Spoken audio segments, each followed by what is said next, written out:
പ്രിയപ്പെട്ട കുഞ്ഞുങ്ങളെ, ഈ വിശുദ്ധ നോമ്പിൽ നാം എന്നും ഓരോ പാഠങ്ങൾ പഠിക്കുന്നുണ്ട്. ഇന്ന് നാം പഠിക്കുന്നത് സ്വയം നിയന്ത്രണം. എപ്പോഴും മറ്റാരെങ്കിലും നമ്മെ നിയന്ത്രിക്കണമെന്നില്ല, നാം തന്നെ നമ്മെ നിയന്ത്രിക്കാൻ പഠിക്കണം. ഗലാത്യർ 5:22-23 നമ്മെ പരിശുദ്ധാത്മാവിൻ്റെ ഫലങ്ങളിൽ ഒന്നാണ് സ്വയം നിയന്ത്രണം എന്ന് പഠിപ്പിക്കുന്നു. യേശു പറഞ്ഞ താലന്തുകളുടെ ഉപമയിൽ വിശ്വസ്തനായ ദാസൻ തൻ്റെ താലന്ത് ഉത്തരവാദിത്വത്തോടുകൂടി ഉപയോഗിച്ചു.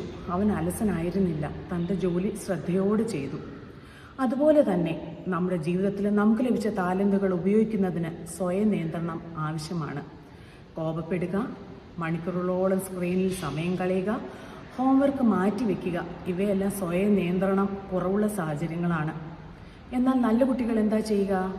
ശാന്തമായി ചിന്തിക്കും, സമയം നന്നായി ഉപയോഗിക്കും, ചെയ്യേണ്ട കാര്യങ്ങൾ ആദ്യം പൂർത്തിയാക്കും.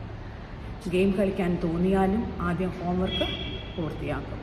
കുഞ്ഞുങ്ങളെ, സ്വയം നിയന്ത്രണം നമ്മെ ശക്തരാക്കുന്നു, അത് നമ്മെ വിശ്വസ്തരായ ദൈവദാസന്മാരാക്കുന്നു. അതുകൊണ്ട് നാം പഠിച്ചതുപോലെ ജീവിക്കാം.